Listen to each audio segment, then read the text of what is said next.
नमस्कार, मैं हूं सौरभ द्विवेदी। आप देख रहे हैं लल्लन टॉप। कोरोना वायरस के चलते पूरी दुनिया में आपाधापी का माहौल है। देश में अलग अलग स्तरों पर प्रयास हो रहे हैं और उन प्रयासों की समीक्षा भी हो रही है।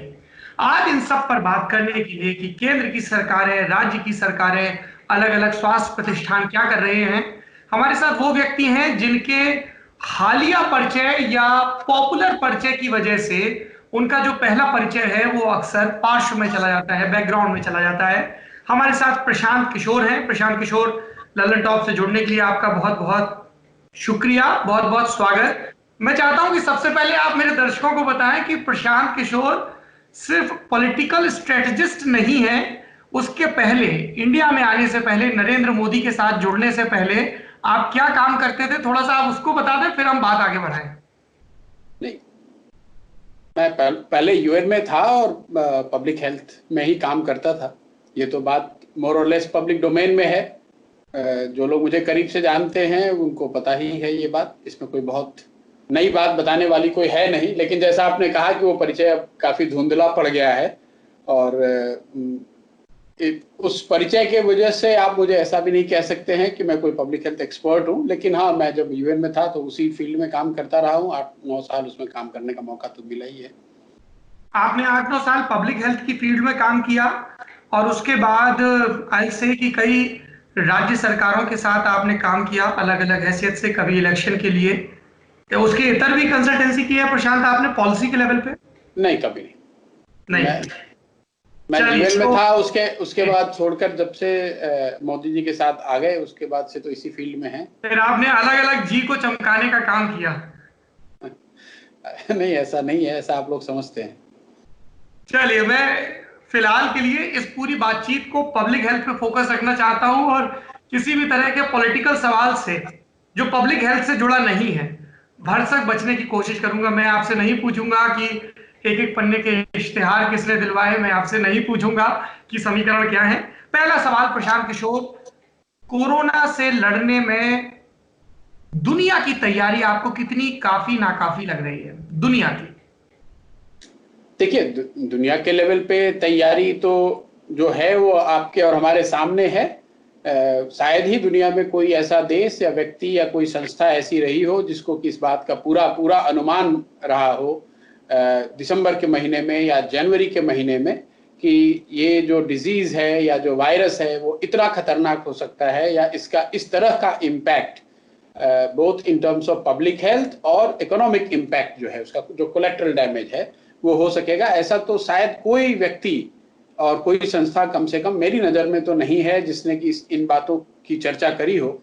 यदा कदा लोग पास्ट में जो इस विषय से जुड़े रहे हैं वो जरूर ऐसी घटनाओं की या ऐसी संभावनाओं की बात करते रहे हैं, लेकिन कोई डेफिनेटिव इस पर इस तरह की बात करना कि ये वायरस जो चाइना के वुहान में शुरू हुआ वो इस तरह से फैलेगा, इस तरह से इसका इम्पैक्ट होगा, इतने लोगों की दुखद मृत्यु हो जाएगी, इतने देश, इतने बड़ी संख्या में मानव जाति पर एक खतरा एक तरह से पैदा हो जाएगा, इसकी एक डेफिनेटिव समझ और जानकारी या फॉरकास्टिंग की कम से कम मेरी जानकारी में तो ऐसा कोई व्यक्ति या संस्था नहीं है।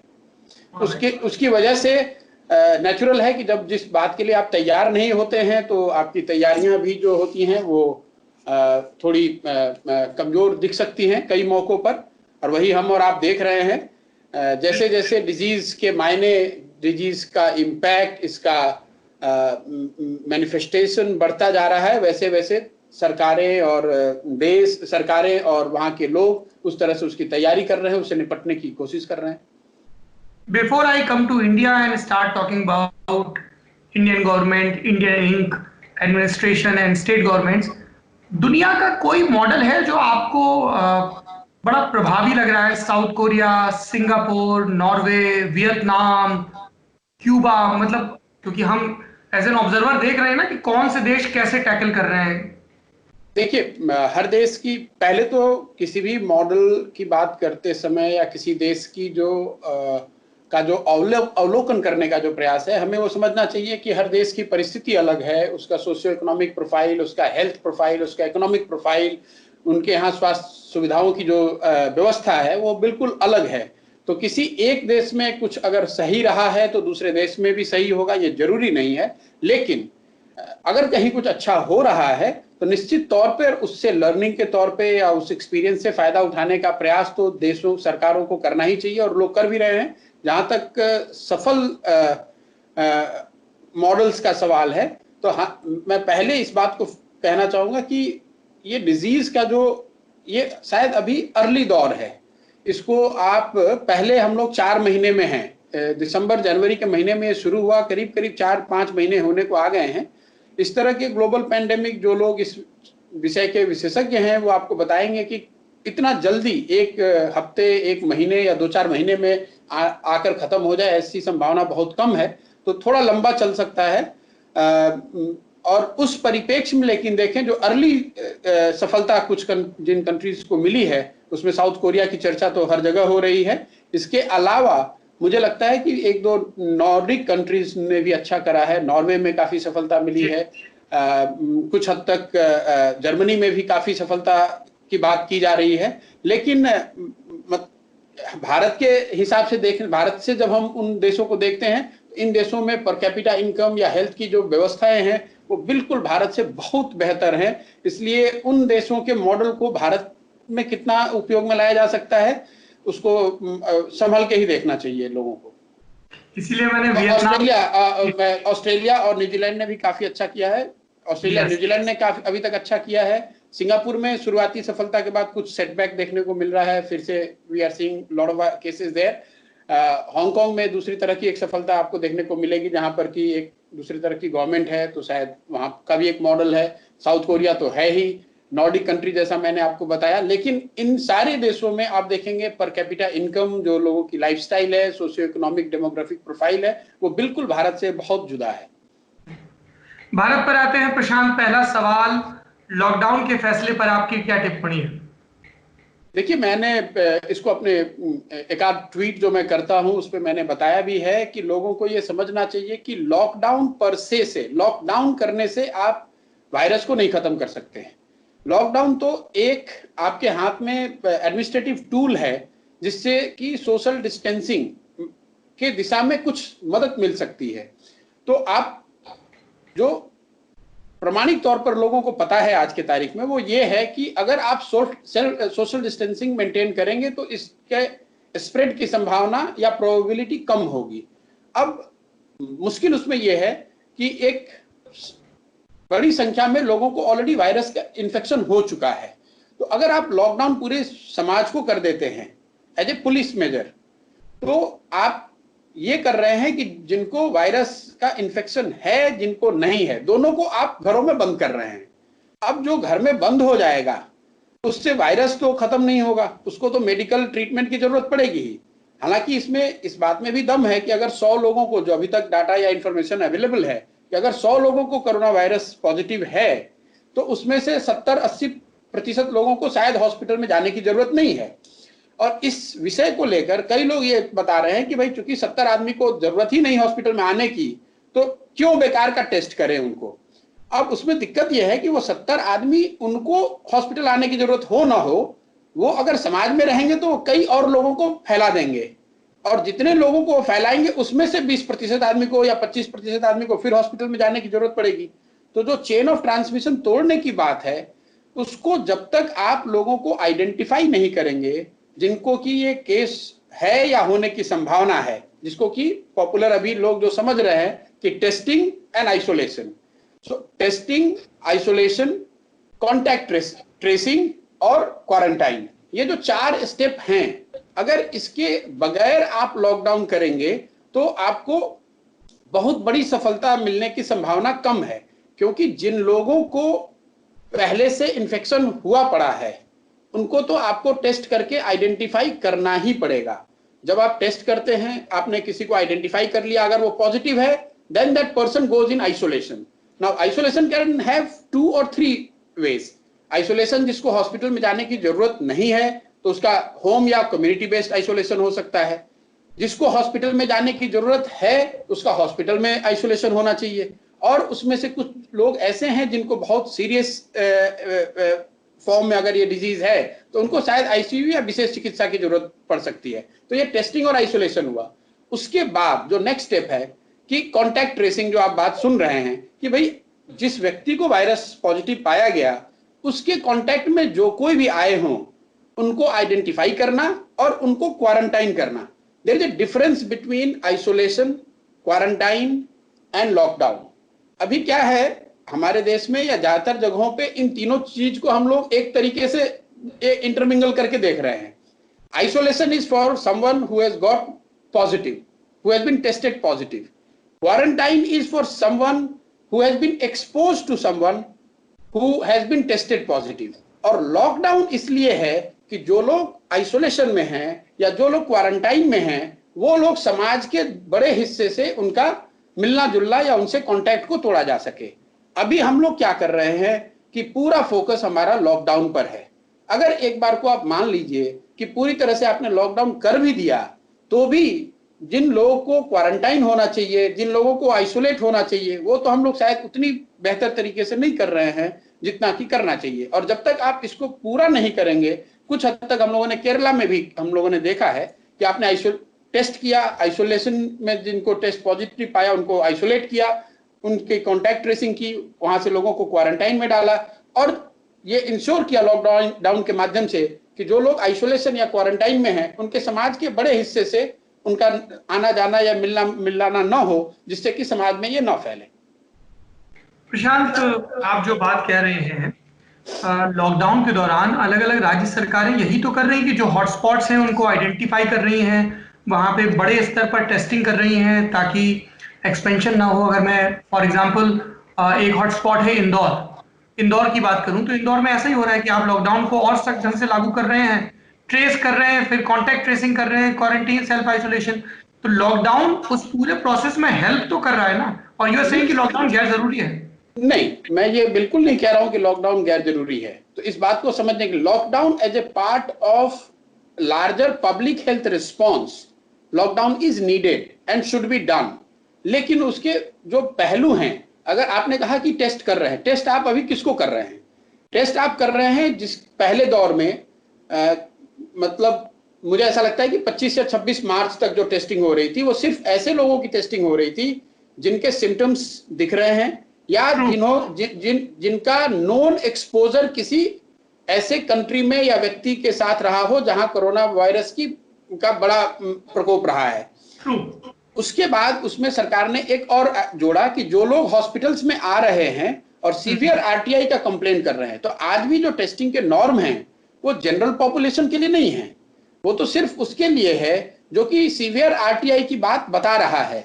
और वहां पर अगर डॉक्टर चाहें तो वो प्रेस्क्रिप्शन के आधार पर आपकी टेस्टिंग कर सकते हैं। आपने जो कहा इंदौर की या जो भी हॉटस्पॉट्स हैं, आप हॉटस्पॉट में कहीं रैंडम टेस्टिंग नहीं हो रही, कम्युनिटी बेस्ड टेस्टिंग नहीं हो रही है। आप टेस्ट उसकी कर रहे हैं जो बीमार होकर आपके यहां आ रहा है, और उसमें भी सबकी नहीं कर रहे हैं। अगर आप इंडिया में देखें तो पर मिलियन जो टेस्ट है, जिसकी चर्चा पूरे देश में चल रही है, पर मिलियन आज भी हम लोग 200 लोगों को टेस्ट कर रहे हैं। This is extremely इनएडिक्वेट। और ये कोई मुझे बताने की जरूरत नहीं है, पूरी दुनिया में जो भी इस विषय के को समझने वाले लोग हैं, जो जिनको भी आप एक्सपर्ट समझते हैं या दुनिया उनको मानती है, एक बात तो यूनानिमसली सब लोग कह रहे हैं, self distancing and testing. Without testing it is like shooting in the dark, you don't know how many people are infected. और जो देखिए, हम लोग कोई सरकार के क्रिटिसिज्म के मुंह को क्रिटिसाइज नहीं कर रहे हैं। हम लोग इसमें क्या है, ये जो पूरा कोरोना का दौर है, इसमें कोई सरकार का क्रिटिसाइज कर रहा है और कोई सरकार का समर्थन कर रहा है, इस नजरिए से हमें देखना ही नहीं चाहिए। दो वर्ग में लोग हैं, एक जो थोड़े उत्साही लोग हैं जो ऐसा समझते हैं कि भाई हम बहुत अच्छा कर रहे हैं और ये खतरा टल गया, और एक वो वर्ग है जो कि समझता है कि भाई अभी ये खतरा टला नहीं है, ये बहुत बड़ी चुनौती है और शायद भगवान ने चाहा बहुत अच्छा भी हो सकता है, लेकिन अगर चीजें बिगड़ी तो बहुत बड़ा खामियाजा भी चुकाना पड़ सकता है। तो we are in the second camp. हमें ऐसा लगता है कि अभी ये खतरा टला नहीं है, और चूंकि टेस्टिंग बड़े स्तर पे हुई नहीं है, तो इसलिए डेफिनेटिव कोई कह नहीं सकता है कि एक्चुअली कितने केस समाज में हैं। I'll come to the next question, जो आप बार बार टेस्टिंग का जिक्र कर रहे हैं। क्या आपको ऐसा लगता है प्रशांत, कई इंटरनेशनल ऑब्जर्वर्स ने, देसी टिप्पणीकारों ने भी कहा कि we were caught off guard, मतलब हम तैयार नहीं थे। लगातार हम देख रहे थे दुनिया में क्या हो रहा है, लेकिन टेस्टिंग को लेकर हमें जो जनवरी से ही एक्शन मोड में आ जाना चाहिए था या फरवरी से, और हम इसको लेकर तैयार नहीं थे, बहुत लेट जागे हैं। और इसलिए अब हम टेस्टिंग किट्स ऑर्डर कर रहे हैं, आ रही हैं, नहीं आ रही हैं। जब वो मई जून तक ये स्थिति आएगी कि हमारी टेस्टिंग कैपेसिटी जो अभी 25,000 30,000 पर डे है, तब जाके वो 5 लाख 10 लाख पर डे हो पाएगी। नहीं, देखिए, जैसे शुरुआती दौर में ही हम लोगों ने कहा कि चूंकि दुनिया को इस बात का, इस डिजीज का, इस वायरस के पूरे इन टोटलिटी पूरा अंदाजा नहीं था, तो करीब करीब सब देश में अगर आप देखेंगे तो कहीं ना कहीं ये दिखेगा कि तैयारी आपकी पूरी नहीं थी। इंडिया में भी वो बात डेफिनेट तौर पे ऐसा है, देखने से ऐसा लगता है कि we are slightly behind the curve. जब हमें शायद 30 जनवरी को हमारे यहाँ पहला केस आया था, फरवरी में ऐसी कोई चर्चा, ऐसी कोई मारामारी या ऐसी कोई इमरजेंसी वाली बात हमें आपको दिखी नहीं। 15 तारीख 20 तारीख तक तो पार्लियामेंट चल रहा था, लोग एक तरह से ऐसा मान रहे थे कि कुछ लोगों को ऐसा होगा, इससे पूरे देश को प्रभावित या चिंता में आने की जरूरत नहीं है। तो उस हिसाब से तो डेफिनेटली हम लोग पीछे रहे हैं। लेकिन टेस्टिंग में दो बात है, एक तो आपकी कैपेसिटी नहीं है या आप उसको एज वी गो आप उसको बढ़ाने की कोशिश कर रहे हैं, टेस्टिंग किट बढ़ाई जा रही है। लेकिन उससे भी बड़ी बात है मेंटालिटी की, कि as a country do we want to test. क्योंकि सरकार अपनी जो डेली की प्रेस कॉन्फ्रेंस है उसमें डेली यही कह रहे हैं कि हम एडिक्वेट टेस्टिंग कर रहे हैं। वो ये नहीं कर रहे हैं, कह रहे हैं कि हमें और करना है या हमें और करना है, हम इसलिए नहीं कर पा रहे कि हमारे पास किट्स नहीं है। दोनों में फर्क है। अगर आप आईसीएमआर के डाटा को देखें तो पूरे मार्च महीने में आईसीएमआर के अपने लैब्स की कैपेसिटी जो उन्होंने बताई देश को, वो 10 से 12,000 उन्होंने बताई, और वो डेली टेस्ट कर रहे थे 2,000। तो कम से कम 10,000 तो आप डेली टेस्ट कर ही सकते थे। आज हम लोग कर रहे हैं 20,000। इतनी कैपेसिटी तो आईसीएमआर मार्च तक ही बना पाया था। तो मुझे ऐसा नहीं लगता है कि ये सिर्फ टेस्टिंग किट का मामला है। ऑफ कोर्स अगर आप इसको बहुत बड़े स्केल पर करना चाहते हैं तो testing kit becomes very important, और उसको लेकर दुनिया भर में मारामारी है, उसको लेकर ये परेशानी है कि शायद देश में इतनी टेस्टिंग किट नहीं है कि इसको जनरलाइज्ड पूरे कम्युनिटी बेस्ड टेस्टिंग की जा सके।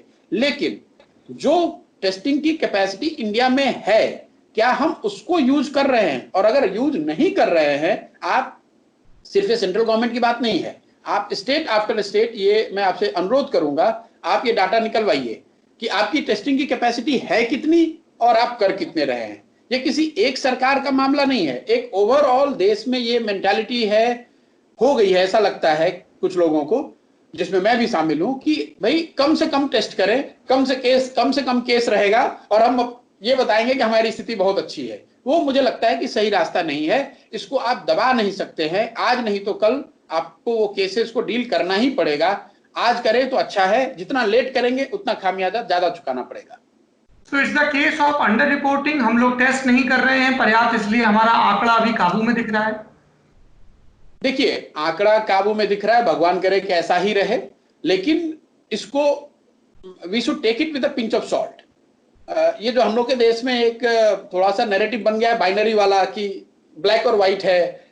यस, अगर टेस्ट रिपोर्ट कम आ रही है तो इसमें कोई बहुत खुशी की बात है, भी कम से कम ही केस आ रहा है। जितने नहीं, कम केस आना, लेकिन यहाँ तो टेस्ट ही नहीं हो रहे हैं पर्याप्त। नहीं, मैं वही बता रहा हूं। अगर आप जो सरकार डाटा रिलीज कर रही है, इसको भी मैंने ट्वीट के माध्यम से 2 दिन पहले बताया था, अगर आप 20 मार्च तक करीब 14,500 करीब 15,000 टेस्ट हुए, उसमें परसेंट पॉजिटिव मतलब 100 में 1.33% लोगों को कोरोना पॉजिटिव पाया गया।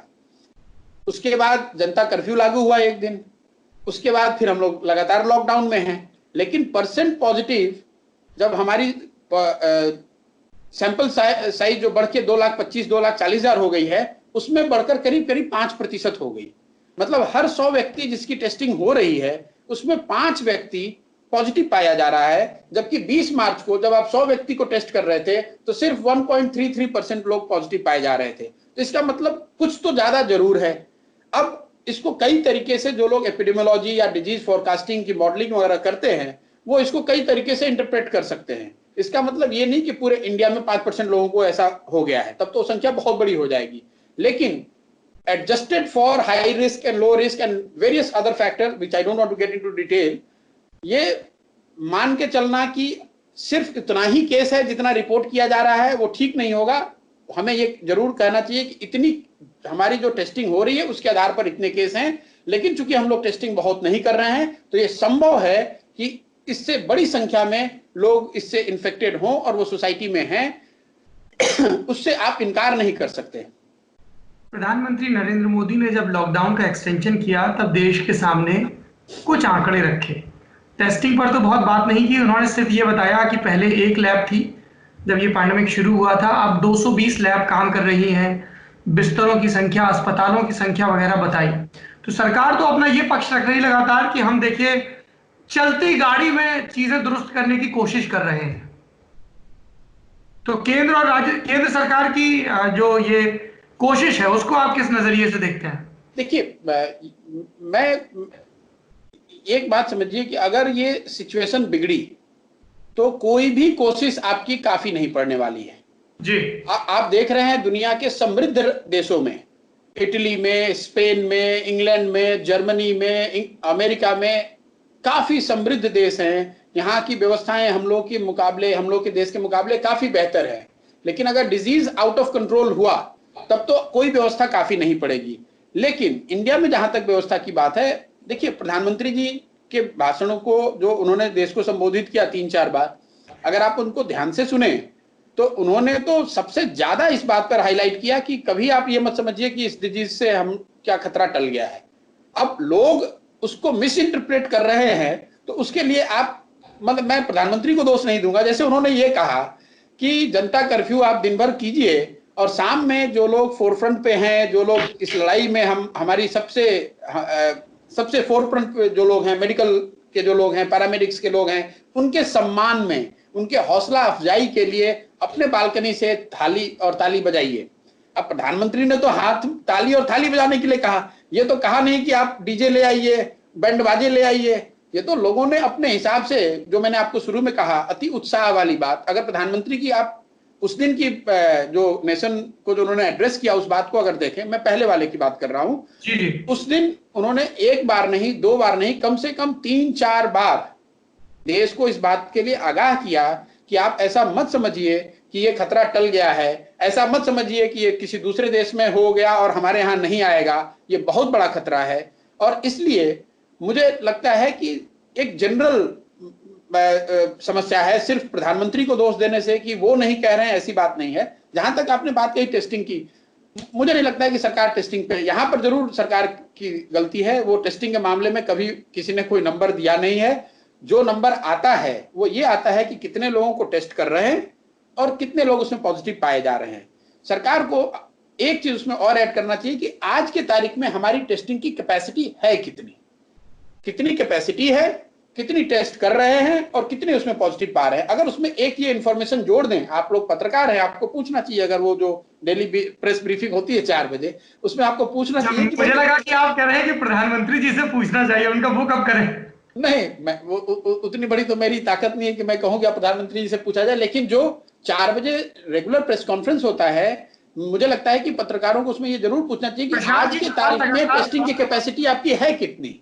प्रशांत, ये सवाल लगातार लव अग्रवाल से, जो संयुक्त सचिव हैं स्वास्थ्य विभाग के, पूछा जाता है और उनका वही जवाब होता है कि we are working on it.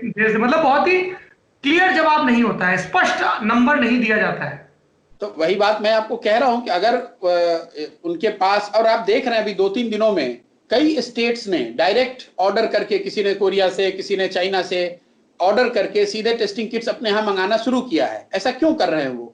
अगर सेंट्रल गवर्नमेंट की एक कोई व्यवस्था ऐसी है जिसमें कि टेस्टिंग आप अपने हिसाब से ही सब पैन आउट कराना चाहते हैं, तो फिर स्टेट्स ये रैपिड किट क्यों मंगा रहे हैं डायरेक्टली? तो कहीं ना कहीं मुझे लगता है कि ये जो प्रयास है कि हम टेस्ट को बहुत अपस्केल किए बगैर इस समस्या से निजात पा लेंगे, वो मुझे लगता है कि शायद सही नहीं है। और उसको लेकर मैं अकेला नहीं हूं, समाज का एक बड़ा वर्ग है जो इस विषय पर कमेंट्री कर रहा है या कमेंट कर रहा है। उसमें कई ऐसे लोग हैं जो मानते हैं कि बगैर टेस्टिंग को अपस्केल किए हुए इस पूरी समस्या को पूरी तरह से आप समझ नहीं पाएंगे। और जब तक पूरी समस्या को का पूरा अंदाजा नहीं होगा, तब तक उसका कोई भी रिस्पॉन्स, चाहे वो लॉकडाउन हो, क्वारंटाइन हो, बेड हो, सब कुछ इस पे डिपेंडेंट है कि लोग कितने टेस्ट किए जा रहे हैं। मैं आप एक बात कह के बात खत्म करूंगा कि एफआईआर नहीं करने का मतलब ये नहीं कि समाज में क्राइम नहीं है। अगर आप एफआईआर करना बंद कर दें तो इसका मतलब ये तो है नहीं कि समाज में क्राइम नहीं है। ये तो वैसे हो गया कि अगर आप टेस्ट न करें और कह दें कि हमारे यहाँ कोरोना नहीं है, वो तो ठीक नहीं है। प्रशांत, आपने राज्यों का जिक्र किया। देश का जो फेडरल स्ट्रक्चर है उसके कई पहलू इस दौरान सामने आ रहे हैं। कई राज्य सरकारें हैं जिनके मॉडल की सराहना हो रही है, जैसे केरल का बार बार जिक्र हो रहा है कि केरल वाले बाकी राज्यों के लिए एक नजीर स्थापित कर रहे हैं। ठीक, इन्हीं सब के बीच वो झगड़े भी आ रहे हैं कि हमें केंद्र मदद नहीं दे रहा है, राज्य कुछ और कह रहे हैं। What's your take on that? देखिए, दो बात, जैसे मैंने शुरू में दूसरे देशों के लिए कहा, केरल में एक तो हेल्थ की व्यवस्था है, वो सारे इंडिकेटर, सोशल इंडिकेटर इंडिया के मुकाबले कई गुना बेहतर हैं। केरल के ज्यादातर जो इंडिकेटर हैं वो यूरोपियन कंट्रीज के कंपेरेबल हैं, इंडिया से उसका कंपेयर करना ठीक नहीं है। दूसरा, definitely in early phases, and I must want to qualify this, in the first phase और फर्स्ट लेग, केरल की जो सरकार है वहां की उन्होंने लीडरशिप दिखाई है, उन्होंने जो किया है वो बहुत अच्छा करके दिखाया है। शुरू में तो जरूर ऐसा दिख रहा है अभी तक कि केरल में व्यवस्था शायद इस पर पहले फेज में काबू पाने में सक्षम रही है, लेकिन वहां पर भी अगर जो मॉडल है वो यही है कि आपने खूब टेस्ट किया, जितना टेस्ट आपके पास करने की संभावना थी आपने उसको पूरा टेस्ट किया, आपने बहुत स्ट्रिक्टली और मेथोडिकली आपने कॉन्टैक्ट ट्रेसिंग करी, उनका क्वारंटाइन कराया और साथ साथ आपने लॉकडाउन का उपयोग किया। सिर्फ लॉकडाउन करके तो केरल में ने इससे निजात पाई नहीं है। जहां तक राज्यों का सवाल है, देखिए, कोई जब बड़ी समस्या आती है तो हर आदमी चाहता है कि अपने पाले का बॉल जो है वो दूसरे में डाल दें। तो ये तो अभी शुरू हुआ है। मुझे ऐसा लगता है कि अगर समस्या बड़ी, भगवान न करे ऐसा हो, तो ये आप और देखेंगे कि राज्य केंद्र को दोष देगा, केंद्र राज्यों को दोष देगा, लेकिन ultimately we are all in it together. अगर कुछ गलत हुआ तो सारे लोगों के लिए गलत होगा। एक और पहलू भारत में सामने आ रहा है। मुझे ऐसा लग रहा था कि ये मैंने भी अपने ट्विटर पे लिखा कि एक वायरस जो होता है उसका अगर साइज किसी आम आदमी को बताना हो तो कहा जाता है कि साहब एक ड्रॉपलेट का अरबवां हिस्सा इतना छोटा होता है एक वायरस, और 7.5-8 अरब दुनिया की आबादी है लगभग, है ना। तो अरबों लोगों को अरबवें हिस्से ने बता दिया कि आपकी जो एग्जिस्टेंस है वो होमोसेपियंस के तौर पे है। आप ब्राह्मण हो, दलित हो, हिंदू हो, मुसलमान हो, हिंदुस्तानी हो, ईरानी हो, इसका ज्यादा फर्क नहीं है। इसके बावजूद भारत में कुछ घटनाएं होती हैं और उसके बाद आपकी जो आइडेंटिटी है उसके इर्द गिर्द एक डिस्कोर्स शुरू हो जाता है। तबलीगी जमात का मामला आया। तबलीगी जमात ने जो किया है वो आई विल से आपराधिक है, चीजों को छिपाना, लेकिन तबलीगी जमात के नाम पे इस्लामोफोबिया का दौर चला, पॉइंट नंबर 1। पॉइंट नंबर 2, जो दिल्ली सरकार है, हेल्थ डिपार्टमेंट है, होम मिनिस्ट्री है, उनकी जवाबदेही तय नहीं हो रही है। फिर तबलीगी जमात के लोगों की लापरवाही के बाद अलग अलग जगहों पर ये जमात के लोग जब गए तो किस तरीके से पुलिस बलों पर, सुरक्षा बलों पर हमला हुआ, ट्रेस करने में उन लोगों को दिक्कत आई। लेकिन क्या सिर्फ तबलीगी जमात में दिक्कत आ रही है?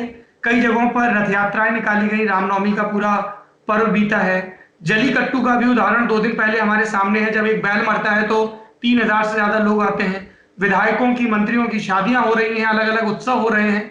तो ये आइडेंटिटी पॉलिटिक्स इसमें भी घुस गई, बीमारी से लड़ने में भी। देखिए, जहां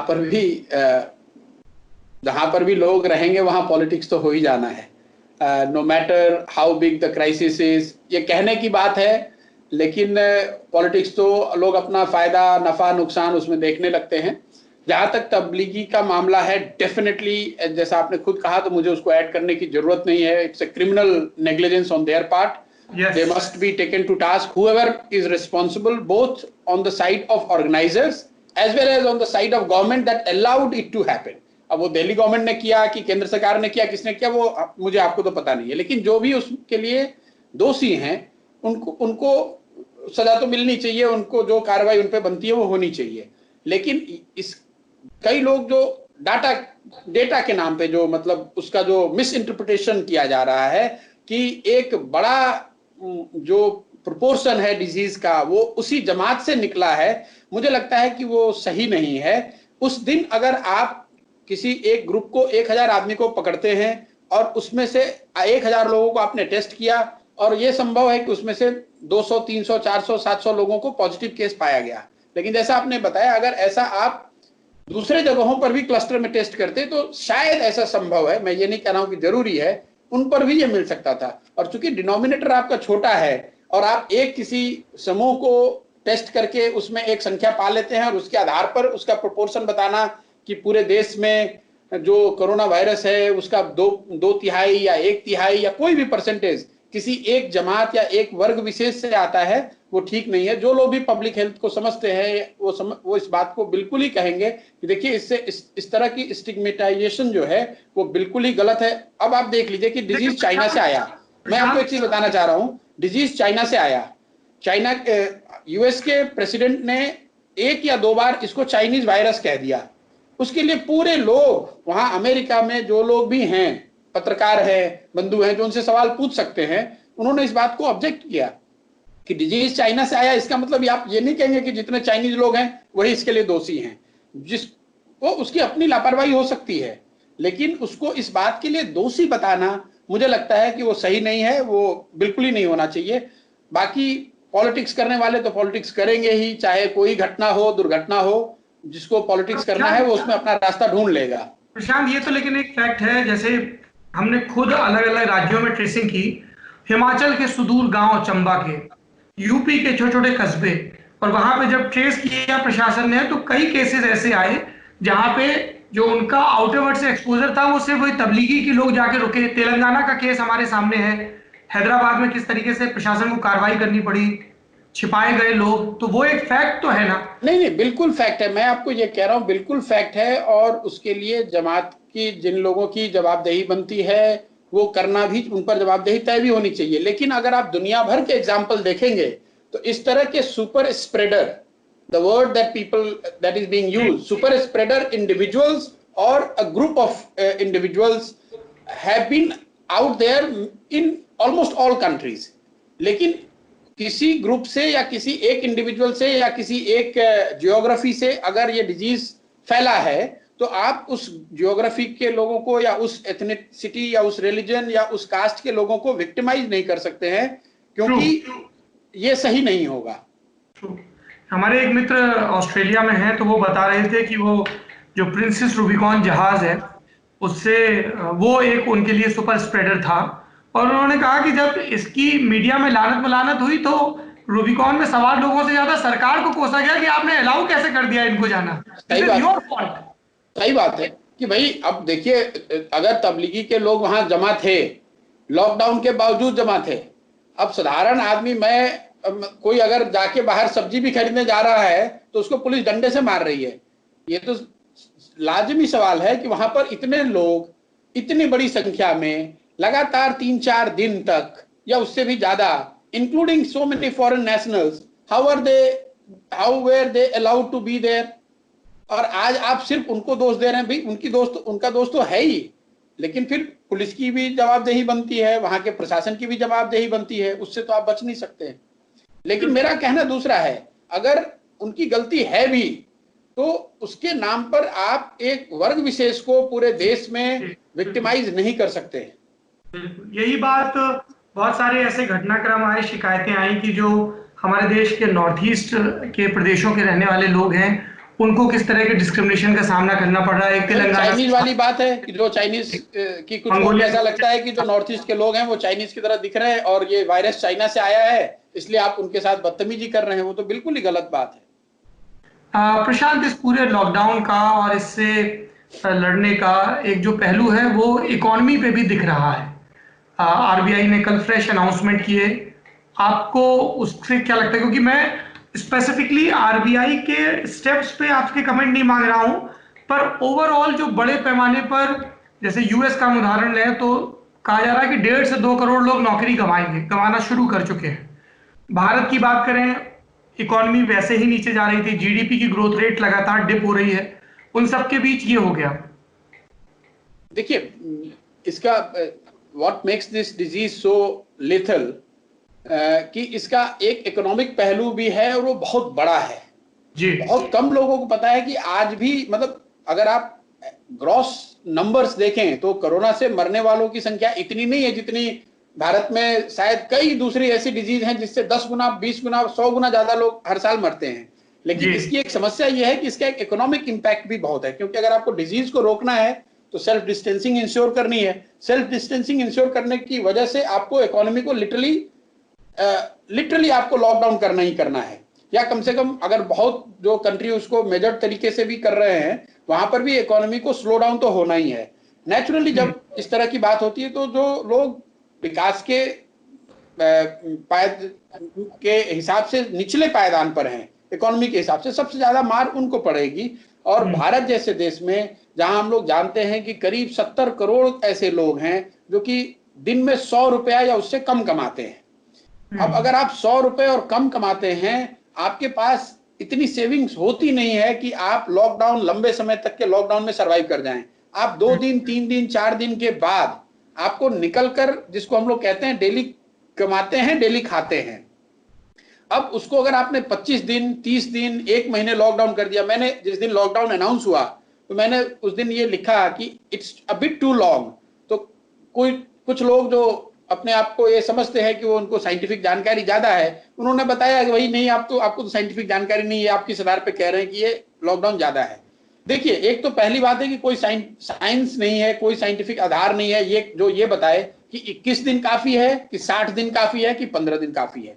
लेकिन मेरा why did I call it a bit too long, क्योंकि इंडिया में लॉकडाउन तभी इसका फायदा मिलेगा जब इसको आप एग्जीक्यूट करा पाओ। आप इंडिया में कम से कम 25% जनता ऐसी है जो एकदम निचले पायदान पर है।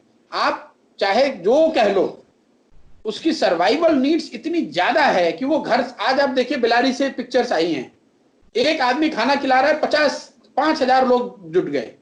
तो अगर मुझे खाना नहीं मिल रहा है मेरे घर में, तो लॉकडाउन के फेवर में चाहे जितनी भी साइंटिफिक एविडेंस क्यों ना हो, पुलिस चाहे जितने भी डंडे क्यों ना चलाए, मैं एक सीमा के आगे घर के अंदर नहीं रहूंगा। दूसरी बात जो लॉकडाउन से समझने वाली है कि आपने भारत जैसे देश में कंप्लीट लॉकडाउन जब आपने किया तो कुछ सेवाओं को आपने एग्जेम्प्ट किया, क्योंकि इमरजेंसी सेवा तो चलती रहेगी। अब भारत जैसे बड़े देश में सिर्फ इमरजेंसी सेवाओं को चलाते रहने के लिए करीब करीब 30% लोग, कुछ 70 से ज्यादा कैटेगरी, अभी जो रिलैक्सेशन हुआ इसीलिए नहीं, मैं लॉकडाउन 1 की बात कर रहा हूं। लॉकडाउन 1 में करीब 70 कैटेगरी के लोगों को एग्जेम्पशन मिला हुआ था। अगर आप उनकी जनसंख्या को जोड़ेंगे तो वो संख्या बढ़ के करीब करीब 1/3 हो जाएगी। तो 1/3 लोग तो लॉकडाउन में एग्जेम्प्टेड हैं सरकार की ओर से, और करीब करीब इतनी 1/3 की संख्या ऐसी है जो कि अब इतने गरीब हैं कि वो 20-21 दिन घर के अंदर रह ही नहीं सकते हैं। तीसरा इसका जो पहलू लोग बता रहे हैं कि चूंकि लोगों के पास जो पर कैपिटा स्पेस है रहने की इंडिया में, चूंकि हम लोग इतने डेंसली पॉपुलेटेड है, खासकर अर्बन एरिया में, वो इतनी कम है कि अगर आपने 4 लोगों को, 5 लोगों को, 6 लोगों को एक 10 बाई 10 के कमरे में लॉकडाउन में बंद कर भी दिया तो उससे कोई आपको फायदा नहीं हो रहा है, उससे तो और सोशल डिस्टेंसिंग नहीं, उससे तो सोशल नियरिंग हो रही है। तो मुझे नहीं लगता है कि इकोनॉमिक पहलू को देखे बगैर, और इसीलिए testing becomes that much more vital. Sorry, I am again bringing you back to the, क्योंकि अगर आप पूरे देश में जनरलाइज लॉकडाउन करेंगे तो वो संभव नहीं है, उसको आप एग्जीक्यूट नहीं करा पाएंगे। और आप तो गांव देहात में जाते रहते हैं, आप अपने गांव में या अपने जहां भी आप जाते हैं वहां फोन करके पूछिए। जनरल, मैं कल पता कर रहा था, गांव में ऐसा है कि शाम में तो लोग मिल ही रहे हैं, बाजारें तो मतलब सब्जी मंडी तो खुली रही है। लोग के लिए लॉकडाउन ये है कि 20 घंटे घर में हैं और 4 घंटे बाहर हैं। आप पब्लिक हेल्थ के पॉइंट ऑफ व्यू से देखिएगा तो 4 घंटे भी अगर आप मार्केट में चले गए तो पूरा लॉकडाउन का असर तो खत्म हो गया। इसलिए मैं कह रहा हूं कि ये जनरलाइज लॉकडाउन और पुलिसिया लॉकडाउन, जिसको आप कह सकते हैं बोलचाल की भाषा में, इससे अगर आप सोच रहे हैं कि आप कोविड से जीत जाएंगे तो वो शायद संभव नहीं है। अगर जीत जाए तो अच्छा ही है, हम लोग मानेंगे कि भाई चलिए अच्छा हो गया। प्रशांत, लेकिन केंद्र सरकार ने जो ऐलान किए हैं कि 20 अप्रैल के बाद छूट दी जाएगी, जो गांव हैं, जो कोरोना से मुक्त जिले हैं, वहां पे लिमिटेड कैपेसिटी के साथ इकोनॉमिक एक्टिविटीज रिज्यूम होंगी, कंस्ट्रक्शन का काम शुरू होगा, तो सरकार भी तो उसी दिशा में आगे बढ़ रही है। नहीं, अब देखिए, मतलब अगेन इसको थोड़ा सा गहराई से देखने की जरूरत है। जो सरकार ने पहले से, आप तो ये बात समझिए कि पहले से भी 30% लोग, जिसमें फार्मिंग और फार्मिंग से रिलेटेड सारे एलाइड सर्विसेज को पहले से भी एग्जेम्प्टेड कैटेगरी में ही रखा गया है। तो ये कोई नई छूट नहीं है। नई छूट जो इंडस्ट्री और दूसरे सेक्टर्स के लिए दी जा रही है वो ग्रीन जोन में दे रहे हैं। Now if you look at data, green zone में इंडिया की कितनी मैन्युफैक्चरिंग हो रही है आज? आप बताइए कि जो यूपी के सुदूर के जिले हैं जो कि आज ग्रीन में हैं, वहां पर कौन सी फैक्ट्री है जो चालू हो जाएगी? भाई जो मेजर इंडस्ट्रियल हब्स हैं इंडिया के, वो तो सब रेड जोन में है।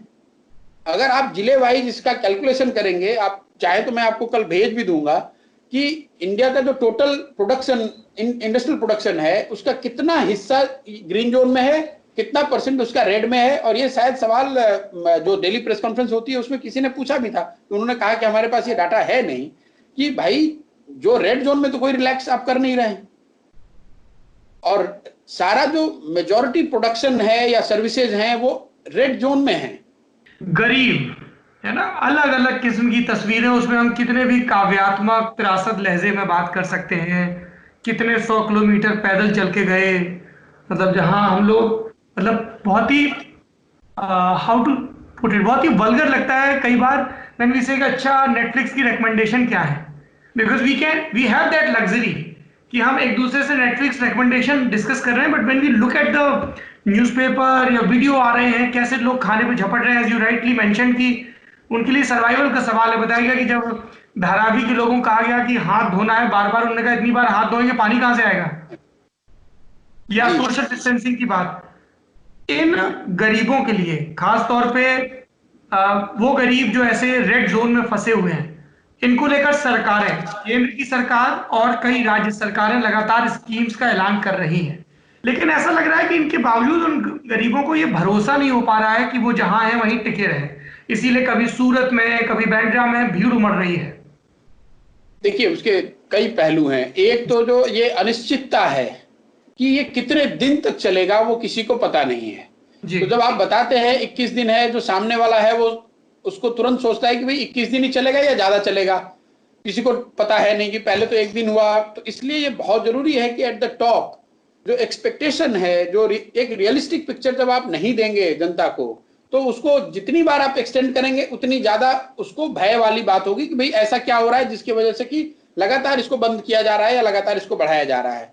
दूसरी बात, जिसकी जो बचत थी, जो मैंने आपको पहले कहा, जितनी CSDS वगैरह की या दूसरी जो सोशियो इकोनॉमिक डेटा है, सर्वेज हैं, वो आपको बताएंगे कि ऑलमोस्ट 50% to 70% हाउस होल्ड ऐसे हैं जिनके पास 5 दिन 10 दिन से ज्यादा का राशन है ही नहीं।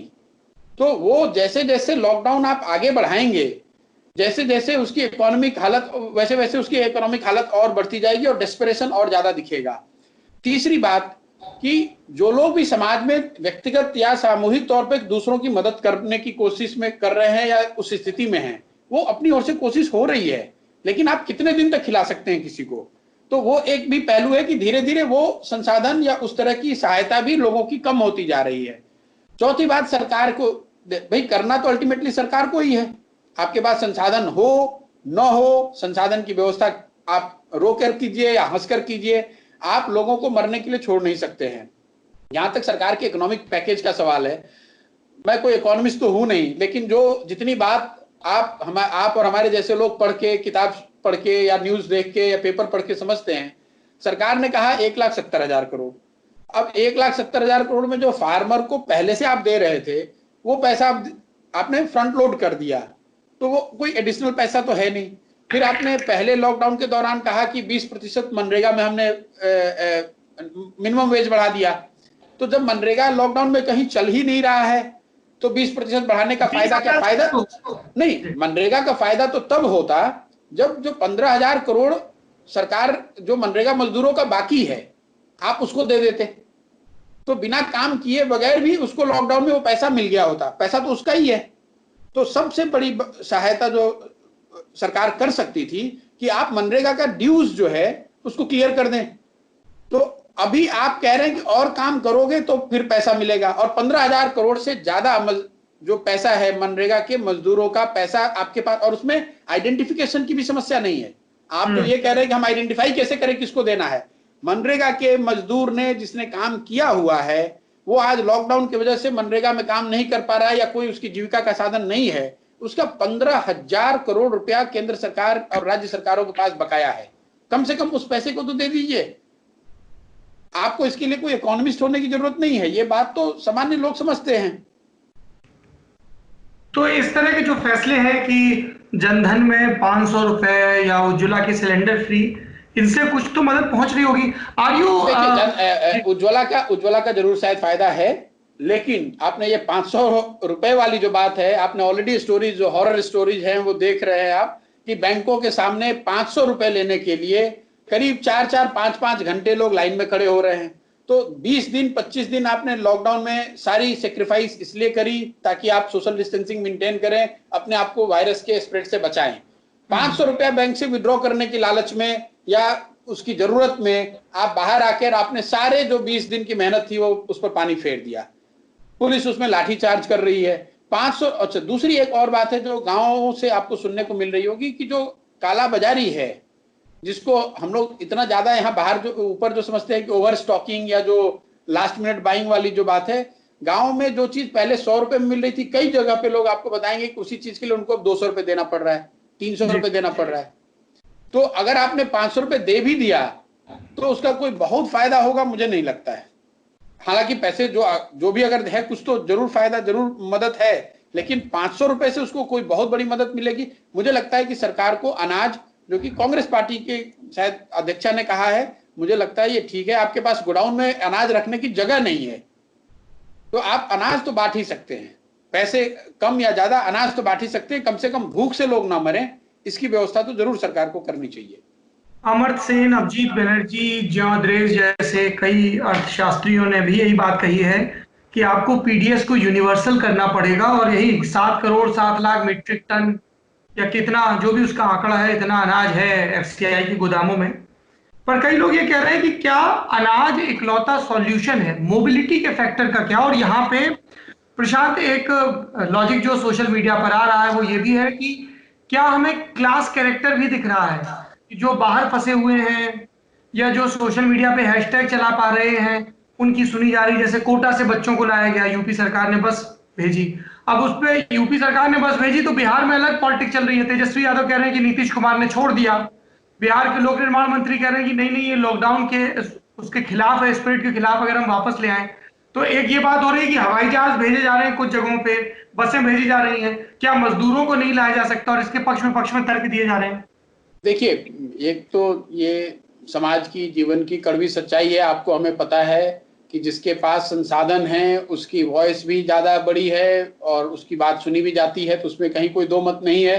अगर जितनी बड़ी संख्या में गरीब मजदूर फंसे हुए हैं बिहार यूपी के, देश के अलग अलग राज्यों में, अगर ये मिडिल क्लास के लोग फंस जाएं तो आपको क्या लगता है सरकार कोई ना कोई व्यवस्था करेगी ही। लेकिन चूंकि ये मजदूर डेली वेजर हैं, इनकी वॉइस इतनी शायद महत्वपूर्ण नहीं है आज के परिप्रेक्ष्य में, वो सोशल मीडिया हैशटैग नहीं चला सकते हैं। लेकिन जहां तक ये बिहार वाली आपने बात कही, मुझे लगता है कि शुरू के अफरा तफरी के बाद यूपी की सरकार ने कुछ ये प्रयास जरूर किया है कि जो लोग जहां फंसे हुए उनको लेकर आए। ज्यादातर राज्य सरकारों ने ऐसा किया है। बिहार में ये एक यूनिक सिचुएशन इस बार है जहां पर कि नीतीश कुमार ये कह रहे हैं कि भाई आप जहां हैं वहीं रहिए। आपको मतलब बिहार शायद पूरे वर्ल्ड में एकमात्र ऐसा राज्य या देश होगा, राज्य ही है जहां पर कि लोग आप अपने सिटीजन्स को वापस नहीं लेना चाहते हैं और उसके पीछे आप तर्क ये दे रहे हैं कि लॉकडाउन की मर्यादा का उल्लंघन हो रहा है। मेरा उस पर 2 ऑब्जेक्शन है। एक तो क्या बिहार में 100% लॉकडाउन लागू है? सारे डिस्ट्रिक्ट में, ब्लॉक में, गांव में, पंचायत में कहीं पर भी लॉकडाउन 50% से ज्यादा लागू नहीं है। तो जो बात ये नेतागण कह रहे हैं, नीतीश जी कह रहे हैं, वो गलत कह रहे हैं कि लॉकडाउन की वजह से इनको आने की जरूरत नहीं है। दूसरी बात यह है कि लॉकडाउन होने के बावजूद इनको अगर आप ले आएंगे तो आप बिहार के बाहरी हिस्से में इनके क्वारंटाइन की, इनकी टेस्टिंग की व्यवस्था कर लीजिए। जो उसमें से पॉजिटिव पाया जाए उसको वहीं होल्ड कर दीजिए, जिसको दिक्कत न हो उसको उसके गांव जाने दीजिए। तीसरी बात, अगर आप ये दोनों ही नहीं करना चाहते हैं और लॉकडाउन के मर्यादा से इतना बंध गए हैं तो कम से कम वहां के राज्यों के चीफ मिनिस्टर से बात करनी चाहिए। कम से कम अब बिहार सरकार के ऑफिसर वहां जाने चाहिए। आप बॉम्बे में ही बिहार सरकार अपने खर्चे से क्यों नहीं ये व्यवस्था करा रही है कि कम से कम 50,000 अगर वहां डेली दिहाड़ी मजदूर हैं तो उनके रहने खाने की व्यवस्था बिहार सरकार क्यों नहीं कर रही है? बहुत अगर प्रेशर हुआ तो वो ये कह रहे हैं कि जो व्यवस्था करेगा हम उसको पैसा दे देंगे। भाई आपसे पैसा कौन मांग रहा है? बात यह है कि इसकी व्यवस्था करेगा कौन, लॉजिस्टिकली कौन करेगा? अब महाराष्ट्र सरकार को बिहार सरकार से पैसा लेने की जरूरत नहीं है। समस्या यह है कि ये 20, 25, 50,000 लोगों को कहां रखा जाए, कहां खिलाया जाए? क्या आपने सुना कि नीतीश जी ने कोई 4 ऑफिसर्स की टीम बनाई, उसको दिल्ली में, बॉम्बे में, पंजाब में, गुजरात में, जहां पर भी बिहार के लोग फंसे पड़े हुए हैं वहां पर उनको भेजना चाहिए टास्क फोर्स बनाकर, जो कि लोकल गवर्नमेंट के साथ कोऑर्डिनेट कर सके, बात कर सके, और वहीं पर उनकी, अगर आप लॉकडाउन में उनको वहीं रखना चाहते हैं तो कम से कम आप वहां बात तो कीजिए। मैं आपको फर्स्ट हैंड इंफॉर्मेशन बता सकता हूं, मुझे जितने चीफ मिनिस्टर से मेरी बात हुई है उसमें सब ने ये बात कहा कि नीतीश कुमार ने अभी तक उनको एक बार फोन तक नहीं किया है। अब राजस्थान में अगर कोटा में लड़के फंसे हुए हैं, योगी जी बस भेजकर लड़कों को बुला रहे हैं यूपी के, आप बिहार के लोगों को कह रहे हैं आप वहीं रहिए। एक तो पहली बात ये गलत कर रहे हैं आप, लेकिन अगर वहां रहना भी है तो कम से कम नीतीश जी को इतनी कर्टसी तो जरूर शो करनी चाहिए कि फोन उठाकर अशोक गहलोत जी से बात करें, ये बताएं कि भाई मैं इतने ऑफिसर भेज रहा हूं बिहार से, आप उनको कोटा में इस तरह से रहने की व्यवस्था कर दीजिए।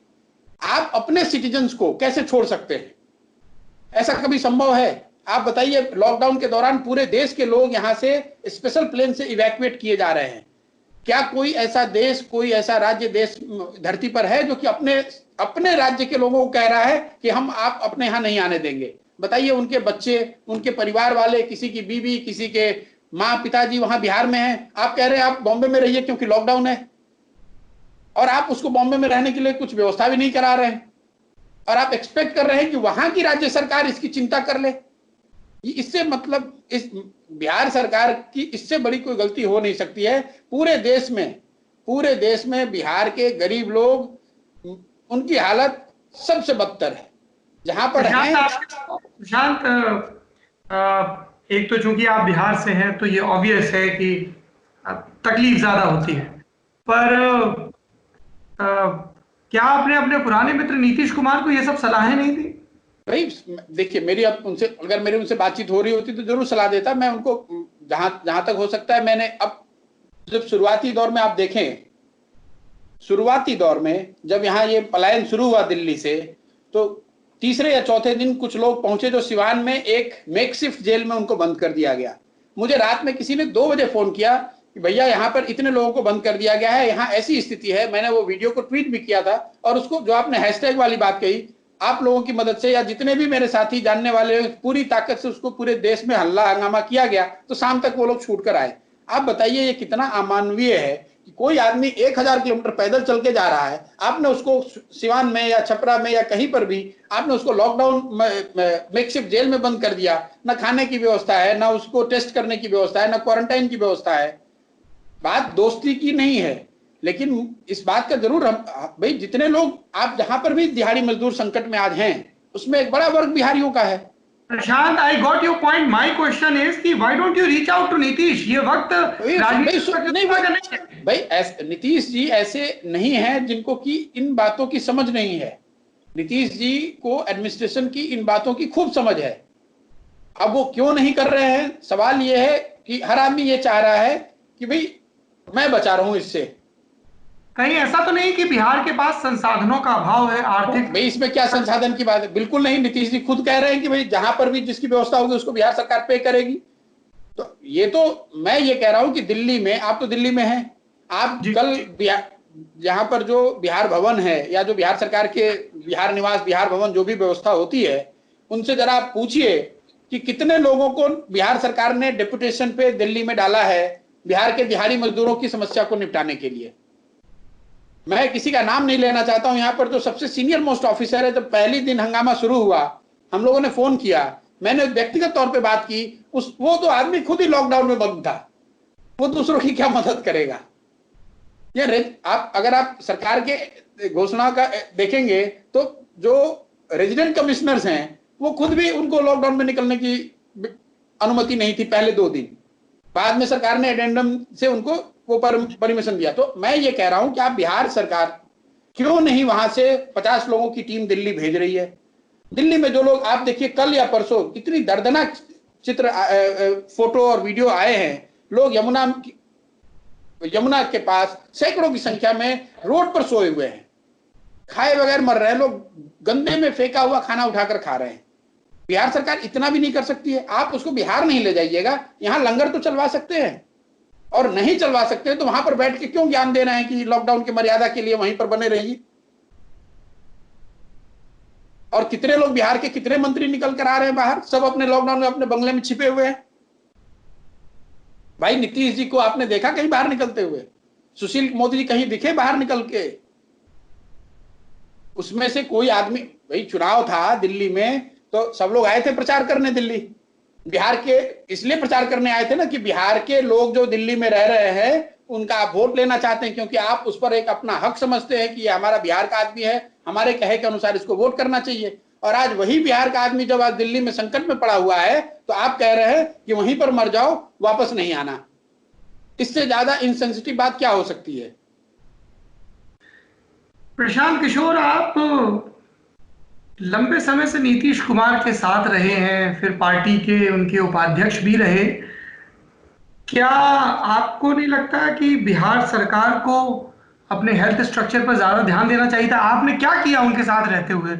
आप तो पब्लिक हेल्थ एक्सपर्ट रहे हैं। आपने ये जो आप गुस्सा दिखा रहे हैं वो आपका गुस्सा जायज है, लेकिन जब आपके पास ताकत थी तो आपने इस गुस्से का सही इस्तेमाल क्यों नहीं किया? नहीं, देखिए पहली बात तो मैं कभी सरकार में रहा नहीं हूं उनके साथ। दूसरी बात कि ये हेल्थ की क्राइसिस नहीं है अभी बिहार के लिए। रहने का न्योता दिया था, आपने डिक्लाइन कर दिया।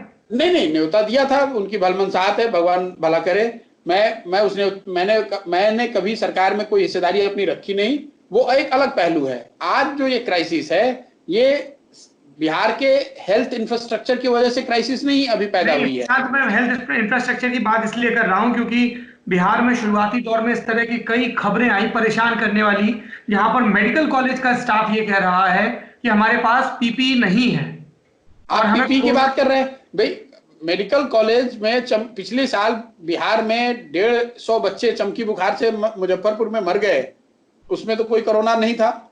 वो एक अलग पहलू है। मैं ये कह रहा हूं कि जो लाखों की संख्या में बिहार के लोग हर जगह मारे फिर रहे हैं, उसकी जिम्मेवारी से बिहार की सरकार अपने आप को मुक्त नहीं कर सकती है, और कोरोना और लॉकडाउन का बहाना बनाकर उससे जो निकलने का प्रयास है इसको जनता कभी माफ नहीं करेगी। और जनता माफ करे ना करे, मैं इलेक्शन के टर्म में बात नहीं करना चाहता हूं, ये बिल्कुल ही इनह्यूमन बात है। दुनिया में हमें ऐसा कोई एग्जाम्पल नहीं है जहां लोकतांत्रिक तरीके से चुनी हुई सरकार अपने लोगों को यह कह रही है कि हम अपने राज्य में वापस नहीं आ सकते।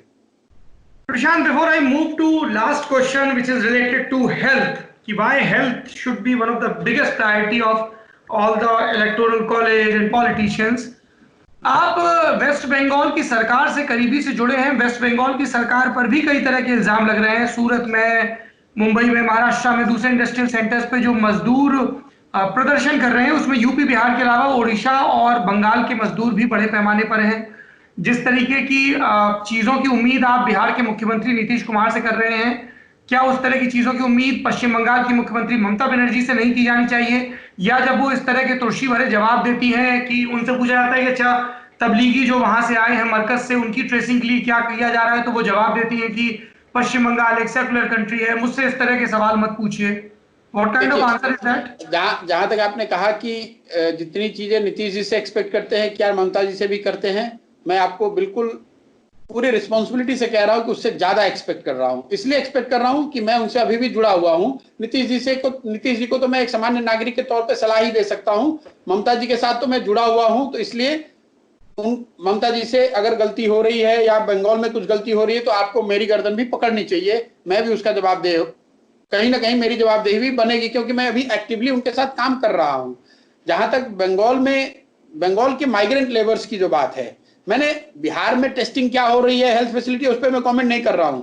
बिहार, यूपी, बंगाल, उड़ीसा, छत्तीसगढ़, मध्य प्रदेश में हेल्थ की क्या व्यवस्था है ये किसी छुपी नहीं है, वो सबको पता है जो भी उस फील्ड को समझते हैं। बात ये हो रही है कि जो ह्यूमैनिटेरियन क्राइसिस है ये हेल्थ क्राइसिस नहीं है, अभी हम लोग उसके ह्यूमैनिटेरियन पहलू की बात कर रहे हैं, जहां पर कि लोग रोड पर हैं, खाए बगैर मर रहे हैं, या सड़कों पर हजार किलोमीटर पैदल चल के जा रहे हैं, उनकी बात हो रही है। बंगाल से जहां तक मुझे लगता है कि बंगाल ने भी हेल्पलाइन जारी किया है, उनको भी मैं रोज, मेरी बात होती है, मैं रोज उनको ये कहता हूं कि बंगाल के लोग कल, अभी आज तक, कल या परसों आज तक के किसी एक चैनल में मैंने देखा कि कुछ 3 बंगाल के मजदूर थे, मालदा के 20-25 थे और कुछ बिहार के लोग थे। आपके किसी साथी ने आज तक पे दिखाया उस वीडियो को, मैंने तुरंत उनको भेजा कि भाई अगर ये क्राइसिस है तो आपको मदद करनी चाहिए। ऐसा नहीं है, मुझे दिक्कत इससे, और संभव है कि वो मदद कर पाए, संभव है कि राज्य सरकारें मदद न कर पाए। कोई भी सरकार इस तरह की जो परेशानी आती है इसमें हर 100% नहीं हो सकती है, लेकिन पब्लिकली अगर ममता जी ये कह दें कि बंगाल के आदमी को बंगाल में आने की जरूरत नहीं है, तो मैं उनके ही भी विरोध में इतनी ही मुखरता से खड़ा आप मुझे पाइएगा। ऐसा बिल्कुल ही ये गलत बात है। आप अपने राज्य, मैं योगी जी का तो कोई बहुत समर्थक नहीं हूं, लेकिन योगी जी के इस बात का मैं समर्थन कर रहा हूं कि अगर यूपी के लोग दूसरे जगह फंसे हुए हैं तो ये यूपी सरकार की जिम्मेवारी है कि उसको वापस लेकर यूपी में जाए, अगर वो जाना चाहता है तो। अगर लॉकडाउन में आप इटली से लोग निकाल रहे हैं तो लॉकडाउन में आप बॉम्बे से लोग क्यों नहीं निकालिएगा बिहार के? इसलिए कि वो गरीब हैं। Prashant, tell me honestly, is it possible to ferry thousands of people without having the facility of scrutinizing or screening them or having proper facility for their collective quarantine? बिल्कुल आपने ठीक बात कही, इसलिए मैंने आज ट्वीट में कहा कि भाई आप देखिए, प्रधानमंत्री जी ने वीडियो कॉन्फ्रेंस में बात करी। मुझे ऐसा लगता है कि अगर मैं नीतीश जी के साथ होता तो उनको मैं कहता कि सबसे बड़ी बात आप प्रधानमंत्री से ये कहिए कि इन लोगों की इस समस्या का, क्योंकि ये इंटर स्टेट मामला है, इस मामले को कैसे सलटाया जाए। लॉकडाउन बढ़ाने से पहले सबसे ज्यादा जरूरी है कि जो मजदूर जगह जगह फंसे हुए हैं इनको एक सेफ पैसेज, चाहे उनकी जांच करके, या जहां पर अगर आप सेफ पैसेज नहीं देना चाहते हैं तो जहां पर वो हैं उनको उनके खाने की, रहने की व्यवस्था आप करें। इस पर चर्चा होनी चाहिए। आप, आज मैंने पब्लिकली पूछा है नीतीश कुमार से और उनको चैलेंज कर रहा हूं, आप मुझे दिखाइए, उन्होंने ये विषय उठाया ही नहीं है। आप प्रधानमंत्री से ये विषय उठाते नहीं है जो आपके राज्य की सबसे महत्वपूर्ण समस्या है। 50 लाख से ज्यादा लोग बिहार के अलग अलग जगहों पर फंसे पड़े हुए हैं और आप, जब प्रधानमंत्री से आपकी बैठक हो रही है इस मुद्दे पर, तो आपने इस बात को प्रमुखता से उठाया नहीं। अगर प्रधानमंत्री को नहीं उठाया, कम से कम जो मेजर स्टेट है, क्या अरविंद केजरीवाल से नीतीश कुमार ने बात की? क्या उद्धव ठाकरे से नीतीश कुमार ने बात की? ममता बनर्जी से बात की? आप क्यों नहीं बात कर रहे हैं? आउटलुक में एक स्टोरी आई है कि चीफ सेक्रेटरी और डिजास्टर मैनेजमेंट के सेक्रेटरी बात कर रहे हैं महाराष्ट्र में। भाई चीफ मिनिस्टर क्यों नहीं बात कर सकते हैं? ये मुद्दे तो पॉलिटिकल हाईएस्ट लेवल पे टेकअप किए जाने चाहिए। नीतीश कुमार जी तमिलनाडु के चीफ मिनिस्टर से क्यों नहीं बात कर रहे हैं? मेरा ऑब्जेक्शन उसको लेकर है। आप सॉल्व कर पाए नहीं कर पाए वो संभव है, 100% न कर पाए क्योंकि बहुत बड़ी त्रासदी है, बहुत बड़ी समस्या है, लेकिन आप तो बात भी नहीं कर रहे हैं, आप विषय को उठा भी नहीं रहे हैं, इसकी गंभीरता को समझना नहीं चाहते हैं। आप सोच रहे हैं जो जहां है वहीं पर रहे, दूसरे के घर में परेशानी आपकी पड़ी रहे, आपको ना डील करना पड़े, ये परेशानी है। और अगर मैं फिर से रिपीट कर रहा हूं कि ममता जी का अगर आप एक स्टेटमेंट दिखा दीजिए जिसमें उन्होंने ये कहा हो कि बंगाल के लोग जहां हैं वहीं रहेंगे, उनको बंगाल वापस नहीं आना है, अगर आप कहेंगे, अगर दिखाएंगे, तो मैं ममता जी की, या for that matter any leader, मैं उसकी मुखालफत करूंगा ही करूंगा। What about that answer? Don't ask me anything about tablighi. No, what she said is exactly what you asked me, कि भाई अगर तबलीगी के लोग यहाँ आए हैं तो एक एक आदमी का वहां को ट्रेस किया गया है बंगाल में। उन्होंने ये कहा कि इसको कम्युनल मत कीजिए, इसको मुसलमान हिंदू मत कीजिए। आप ये सवाल इसलिए पूछ रहे हैं प्रशांत, सवाल उनसे पूछा गया था कि तबलीगी जमात की ट्रेसिंग को लेके क्या हो रहा है। She said don't ask communal questions, it's a secular state. How come? देखिए आपने बहुत ऑनेस्टली कहा ना कि तबलीगी के लोगों की ट्रेसिंग करनी चाहिए जैसे बाकी लोगों को करनी चाहिए, तो Mamata Banerjee, why did she lose her?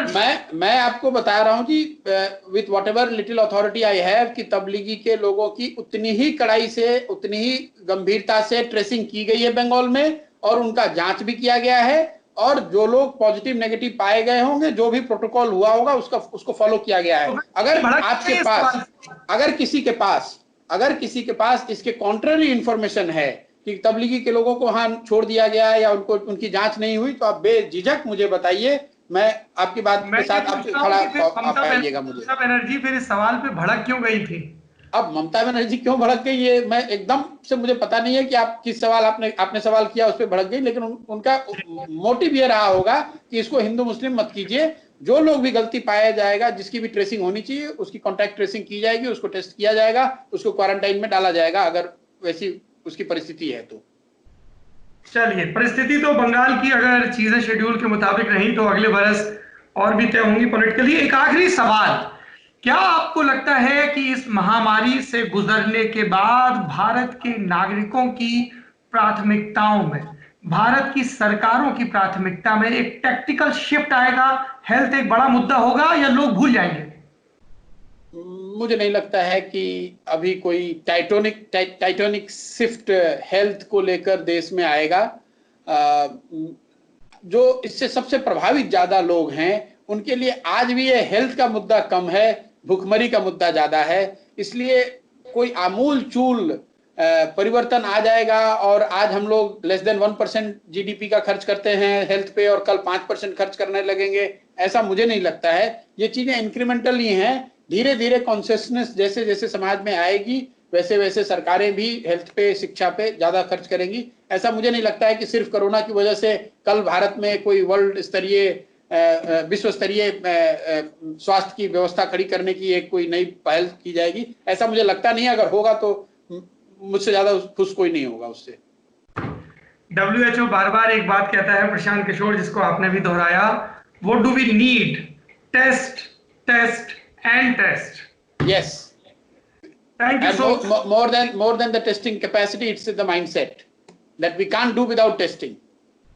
Yes, तो प्रशांत किशोर, आपने अपना कीमती वक्त दिया, इतने विस्तार से बात की इस बीमारी से जुड़े तंत्र, शासन, प्रशासन और लोगों के मुद्दे पर। बहुत बहुत शुक्रिया। और बाकी उम्मीद है कि जब बिहार में चुनाव होंगे तब आपसे चुनाव के मैदान पर भी मुलाकात होगी। धन्यवाद। Thank you. Thank you so much.